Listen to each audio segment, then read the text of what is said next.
ago, this morning I had the chance to talk to Brad Lyman, who sits on the board of the Ronald McDonald House Charities. He's hoping you can think of families in need of support this season. Brad, I'm so glad to talk to you. Last year, when we told everybody about the Ronald McDonald House and asked people if they could to be generous with their donations, we got an amazing response.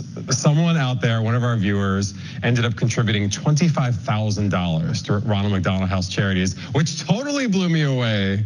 I think we can do 26,000 this year. I'm only partially kidding. I hope so. I hope we can do double that. I know this is such an important organization. Why are you so passionate about the Ronald McDonald House Charities? You know, I think it's pretty easy. Years ago, my wife and I decided, okay, what's going to be our focus, you know, for our philanthropy? And we decided it was going to be kids in sports.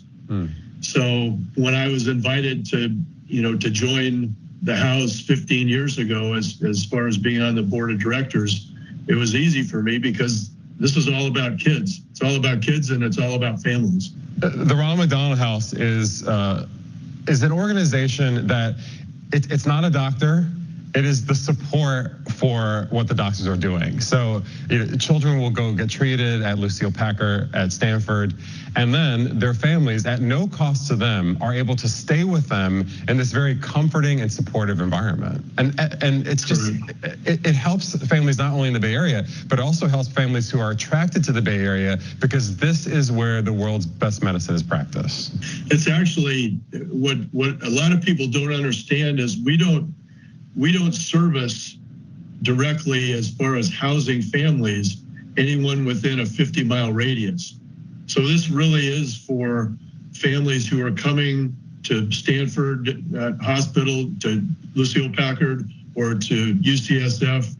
They're coming there for a purpose because they've got a life-threatening illness, and those hospitals are best, you know, to treat them.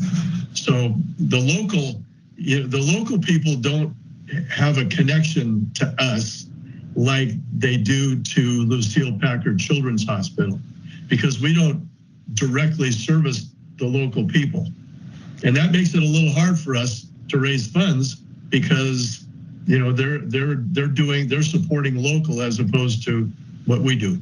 And I know you have talked to families that have directly benefited. I have too. You make an important point, and what that means is you have a family that has traveled here and they know zero people. They don't have family here. They don't have friends here. All they know is they've been dropped off with this expert doctor because that's the person who's going to heal their kid. So they do whatever it takes to get here. And then once they're here, they really have nowhere to turn. And I'm just talking about meals that are provided for them after being at you know, UCSF Benioff or at Packard all day long, standing by their kid. Exactly. I mean, they're totally uprooted. I mean, you can imagine if you're a parent and you've got a child that all of a sudden, you know, has this issue, and they have to go somewhere to deal with it. Well, they have to pick up their whole family.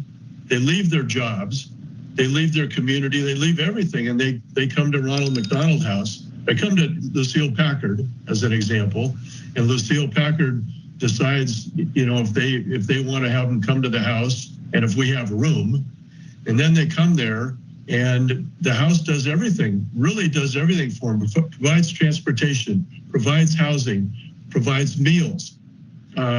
We even have a school that's part of Palo Alto Unified School District.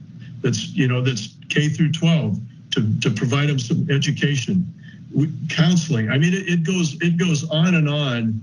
What we do for that family, and that family needs every bit of what we can provide them. Well, I hope folks are once again generous this year as they have been in years past. Thank you so much for talking and to us. And on behalf of all these families who we've both met, I know that they have immense gratitude for anyone who gives $1 to hopefully $25,000 or more this year for someone who's out there. Thank you so much for what you do. Thank you very much. And I hope all those out there that see this interview, I hope they donate, and I hope they understand a little bit more about Ronald McDonald House. Thanks, Reggie. It's a wonderful charity. And as we talk about helping others this holiday season, we want to remind you tomorrow is Giving Tuesday, or the Day of Giving. Many nonprofits will have incentives to make your dollar stretch even more. So if you're looking for ways to donate, just go to abc7news.com/takeaction. You'll find a list of vetted organizations that would certainly appreciate your help.